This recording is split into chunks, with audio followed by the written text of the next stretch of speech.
अस्सलाम वालेकुम दोस्तों, आई होप कि आप सब खुश रहे हों। आज की वीडियो लेकर आए हम इसका हम बताएंगे सबक का खुलासा और अल्फाज मायने। तो ये है कुंदन लाल सहगल। इतना कुंदन, इतना लाल, इतना सहगल। ठीक है, सहगल बहुत से लोगों का सरनेम भी होता है, you know that very well. लोग लास्ट में लगाते हैं ये। सो चैप्टर 9 है ये, क्लास 8। ठीक है, क्लास 8 अल्फाज मायने से शुरू करते हैं, उसके बाद हम सबक का खुलासा करेंगे जो कि बुक में दिया हुआ है। ठीक, चलिए फिर।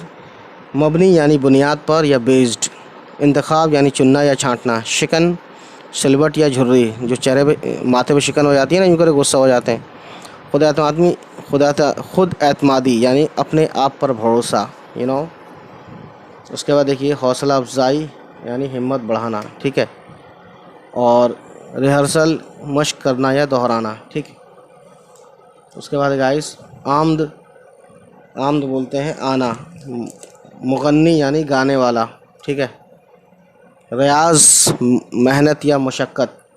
मुज़ाहिरा, मुज़ाहिरा बोलते हैं ज़ाहिर करना या दिखना। ठीक है, तनाव, खिंचाव।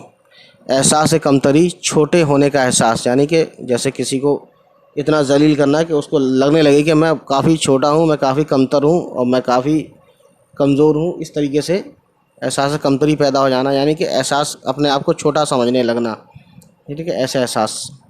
ठीक है, अब दकियानूसी, दकियानूसी का मतलब है बहुत पुराना या पुराने ज़माने का या पुराने ख़याल का। ठीक है, एक ही बात है। सौ, मुकालमा बोलते हैं हम कलामी, ज़बानी सवाल जवाब या गुफ्तगू, बातचीत। ठीक है, मुआहिदा, मुआहिदा यानी कौलो करार, अहद व पैमान यानी इकरारनामा। ठीक है, मुआहिदा बोलते हैं। और छलावा यानी जो ज़रा सी झलक दिखाकर गायब हो जाए या आसेब यानी भूत। ठीक है, पारस, पारस बोलते हैं ऐसा ख़याली पत्थर जिसके छूने से लोहा सोना बन जाए, उसे पारस बोलते हैं। ख़याली पत्थर क्यों कहा, यानी कि रियल में ऐसा कुछ है नहीं, अगर ऐसा होता तो बात क्या थी। ठीक है, सभी मालदार हो जाते। रीटेक, रीटेक बोलते हैं अंग्रेज़ी लफ्ज़ यानी बार बार दोहराना। ठीक है, तवाज़ुन यानी कि एतदाल, वज़न का बाहम या बराबर होना। ठीक है ना, और इंग्लिश में बोलते हैं बैलेंस्ड। ठीक है, पतराई हुई नज़र यानी सदमे भरी और मायूसी निगाहें। डेल डील डन, और सॉरी डील डन लिखा है, वेल डन होना चाहिए, वाव होना चाहिए, यहाँ पे डाल कर दिया है। ठीक है, वेल डन यानी बहुत अच्छा किया। ठीक है, अब देखते हैं सबक का खुलासा। इससे पहले कुछ ये वर्ड्स मीनिंग देख लेते हैं थोड़े से। नफ्सियात बोलते हैं, नफ्सियात का मतलब है दिमागी शऊर का इल्म या वो इल्म जो इंसान की बातनी शख्सियात से मुताल्लिक, ठीक है, हो, नफ्सियात। ठीक है ना। कयास, कयास यानी गुमान या अटकल।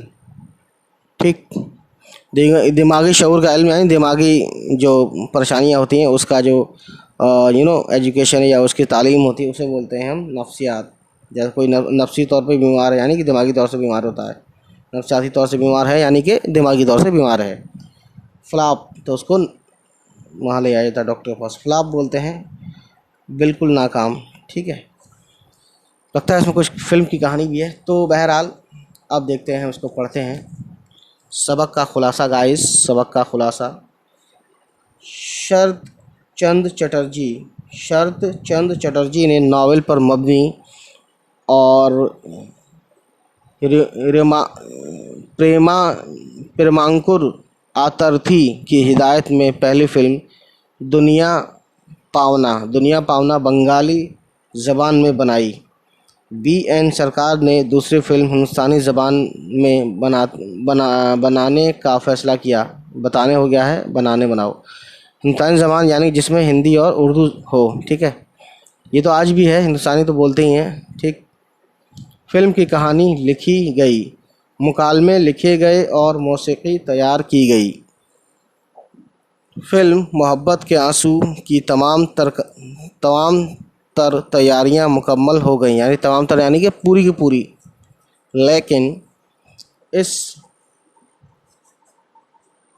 इस फिल्म की शूटिंग शुरू नहीं हुई क्योंकि इस फिल्म के लिए कोई अच्छा मुग़न्नी अदाकार नहीं मिल पा रहा था। मुग़न्नी यानी गाने वाला। जो हिंदुस्तानी ज़बान में गा सके, यानी कि जो उर्दू में, क्योंकि फ़िल्में पहले उर्दू वगैरह में बोली जाती थी, तो उर्दू वगैरह ज़्यादा यूज़ होती है गानों में। मैं इसलिए नहीं कह रहा हूँ कि मैं उर्दू पढ़ाता हूँ, मैं इसलिए कह रहा हूँ कि ये बात सच है, क्योंकि मैं उर्दू जानता हूँ। और आप चाहें तो देख सकते हैं गानों में आज भी उर्दू अल्फाज आपको ज़्यादा मिलेंगे, ठीक है। एक दिन नितिन बॉस ने आतुर्थी से सहगल का तारुफ कराया, यानी कि मुलाकात कराई, इंट्रोडक्शन कराया, और कहा कि ये अच्छा गाते हैं, ठीक। सरकार साहब और बोराल दाने सहगल का गाना सुना और मुतमईन हो गए, यानी कि सेटिस्फाइड हो गए। प्रेमानु प्रेमानुकुर अथर्थी ने कहा कि गाना तो ठीक है, लेकिन एक्टिंग का क्या होगा। नितिन बॉस ने कहा एक्टिंग भी कर लेंगे। आतर्थी ने फैसला कुन अंदाज में कहा, ये 100 के साखे बदन के साथ क्या खाक एक्टिंग करेंगे। देखने से लगता है, नून लगा दीजिए यहाँ पे, देखने से लगता है जैसे बांस पर कपड़े लटका दिए हैं। सूखे साखे यानी कि दुबले थे, इसका मतलब ये। अब देखते हैं आगे ऐसा क्यों कहा इन्होंने। न सूरत न सेहत, नहीं ये मेरी फिल्म के हीरो नहीं बन हो सकते, उन्होंने ऐसा बोला। ये सुनकर नितिन बॉस सख्ते में आ गए। उधर सहगल के दिमाग पर उनके अल्फाज हथौड़े पर बरसा रहे थे, है ना, यानी बहुत बुरा लग रहा था सहगल साहब को। पहले सहगल ये सोचकर खुश थे कि उन्हें अपनी मंजिल मिल गई, लेकिन आतुर्थी का फैसला सुनकर उन्हें लगा कि जिसे वो अपनी मंजिल समझ रहे थे वो एक छलावा था, यानी आया और चला गया। नतीजा ये हुआ कि वो अपनी खुद एतमादी खो बैठे, यानी कि समझ रहे हैं क्या कहते हैं, खुद एतमादी को बोलते हैं एक तरह से, सेल्फ कॉन्फिडेंस, और एहसास कमतरी में मुब्तला हो गए। इन्फीरियरिटी जो होता है ना, उसे एहसास कमतरी बोलते हैं। अचानक जम्मू के पीर बाबा की आवाज़ की गूंज ने सहगल में फिर से खुद एतमादी पैदा कर दी। सॉरी, है ना, दिखा नहीं आपको, ले आते हैं ऊपर। अचानक जम्मू एक जगह है, रियासत है। जम्मू के पीर बाबा की आवाज़ की गूंज ने सहगल में फिर से खुद एतमादी यानी सेल्फ कॉन्फिडेंस पैदा कर दी। हिम्मत करके उन्होंने आतुर्थी से कहा, दादा आप तो पारस हैं, लोहे को छू लें तो सोना बन जाए, फिर मैं आपकी फ़िल्म का हीरो क्यों नहीं बन सकता। मेरे सर पर आपका हाथ होगा तो मैं आसमान को ज़मीन पर उतार लाऊं। 2 बार जे हो गया है, एक ही बार लिखना है, आसमान को ज़मीन, मीम ये नून, यानी ज़मीन ऐसे लिखना है, आपको बताता हूँ, जे मीम ये नून, ठीक है, ज़मीन पर उतार लाऊंगा, ठीक है। सहगल की इस बात से आतुर्थी कुछ मुतासिर हुए, यानी कि उन पर कुछ इफ़ेक्ट हुआ उसकी बातों का, सहगल साहब की, और नितिन बॉस से कहा रिहर्सल शुरू कराओ। रिहर्सल लगातार 2 महीने चली, सिर्फ रिहर्सल चली लगातार, और फिल्म की शूटिंग की तारीख मुकर्रर हो गई, ठीक है। रिहर्सल के दौरान तो सहगल ने अच्छी अदाकारी का मुजाहरा किया, मगर शूटिंग के दौरान कैमरे के सामने आते ही सहगल घबरा गए, यानी यहाँ घबराहट हो गई कैमरा देखते ही। आतुर्थी ने कट किया और सहगल को उनकी गलती बताई। दूसरी बार फिर रीटेक हुआ, इस बार एक और नई गलती सामने आई।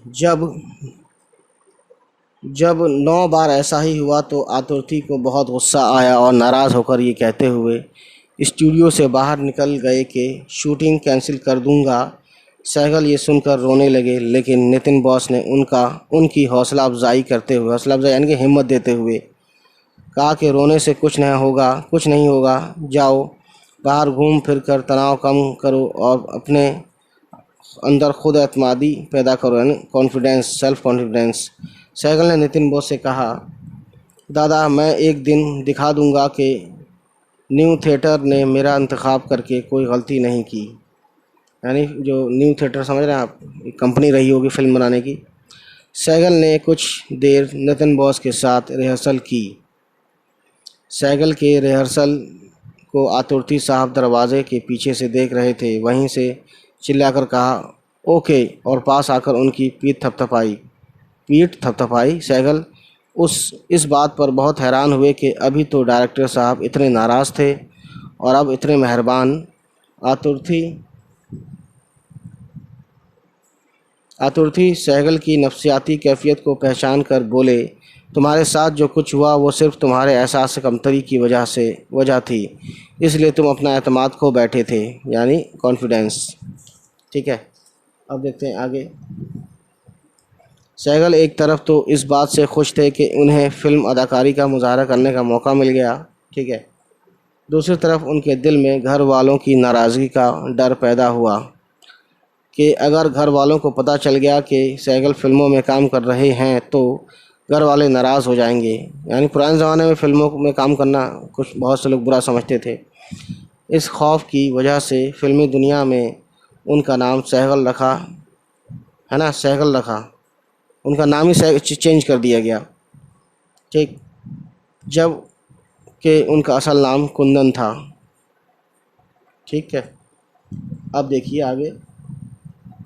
मुस्तकिल रियाज और जद्दोजहद के बाद, ठीक है ना, 16 जनवरी 1932 में सहगल की फ़िल्म मोहब्बत के आंसू 1932 यानी आज़ादी से पहले रिलीज़ हुई।